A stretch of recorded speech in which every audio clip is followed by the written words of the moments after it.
Premium triplex villas at Bachupally APR projects. ఎట్టకేలకు మీర్పేట మాధవి హత్య కేసును పోలీసులు ఛేదించారు. భార్యని ముక్కలుగా నరికి ఆధారాలు లేకుండా చేసిన ఈ కేసుకు సంబంధించి పోలీసుల చేతికి DNA రిపోర్ట్ అందింది.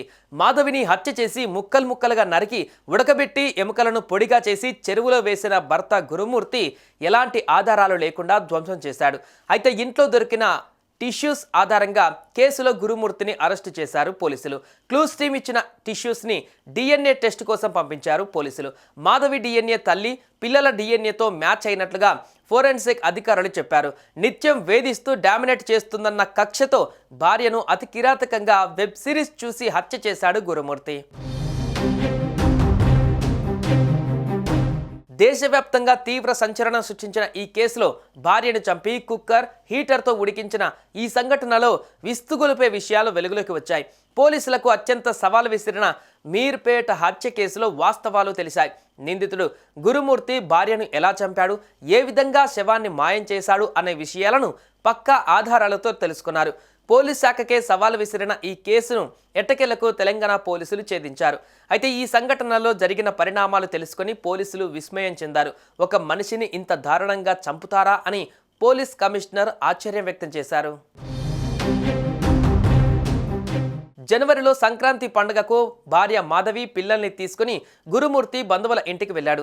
జనవరి 15వ తేదీన పిల్లల్ని బంధువుల ఇంటి వద్దే వదిలేసి భార్య వెంకట మాధవిని తీసుకుని గురుమూర్తి రాత్రి 10:41 ఇంటికి చేరుకున్నాడు.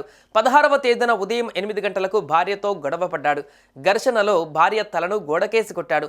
కొట్టడంతో కింద పడిపోయిన వెంకట మాధవిని తర్వాత గురుమూర్తి గొంతు నులిమి చంపేశాడు. మృతదేహాన్ని మాయం చేసేందుకు కొత్త పద్ధతులు వాడారు. ఇంట్లో ఉన్న కత్తితో కాళ్ళు చేతులు శరీరం తల 4 భాగాలుగా కట్ చేశాడు.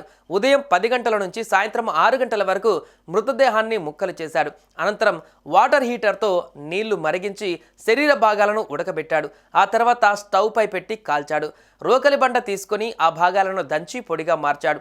ఆ పొడిని ప్లాస్టిక్ బకెట్లో నింపి జిల్లెలగూడ చెరువులో పోశాడు. అనంతరం ఇంటికి వెళ్లి హత్యకు సంబంధించిన ఆనవాళ్లు ఏమీ లేకుండా చేశాడు. అనంతరం బంధువుల ఇంటికి వెళ్లి పిల్లలను తీసుకువచ్చాడు. అమ్మ ఏది అని పిల్లలు అడిగితే ఎక్కడికో వెళ్ళిందని చెప్పాడు. చంపినట్లు భౌతిక ఆధారాలు లేకుంటే కేసు నుంచి తప్పించుకోవచ్చని భావించాడు. పిల్లలు ఉంటే సాక్ష్యం చెబుతారనే అనుమానంతో వారిని బంధువుల ఇంటి వద్దే ఉంచాడు.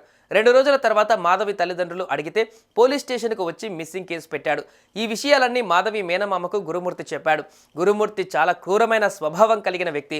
ఆర్మీలో 15 ఏళ్లు పనిచేశాడు. ఒక పథకం ప్రకారమే భార్యను హత్య చేశాడు. టెక్నికల్గా ఎలాంటి ఆధారాలు లేకుండా చేశాడు. ఇప్పటికీ భార్యను కిరాతకంగా చంపడం పైన గురుమూర్తిలో కొంచెం కూడా పశ్చాత్తాపం లేదు. హత్య కేసులో నిందితుడు ఉపయోగించిన స్టవ్, కత్తి, roller stone, bucket, water heater, room freshener, acid bottle, door mat, scrap bucket, Surf packet, black colour shirt, మృతురాలి డ్రెస్, 2 మొబైల్ ఫోన్లను సహా మొత్తం 16 వస్తువులను సీజ్ చేశారు పోలీసులు. చివరికి అడ్వాన్స్ టెక్నాలజీని వాడి టిష్యూ ఆధారంగా ఈ కేసు మిస్టరీని ఛేదించారు పోలీసులు. సుమన్ టీవీలో మీ పర్సనల్ అండ్ బిజినెస్ ప్రమోషన్స్ కోసం కింది నెంబర్కి కాంటాక్ట్ చేయండి.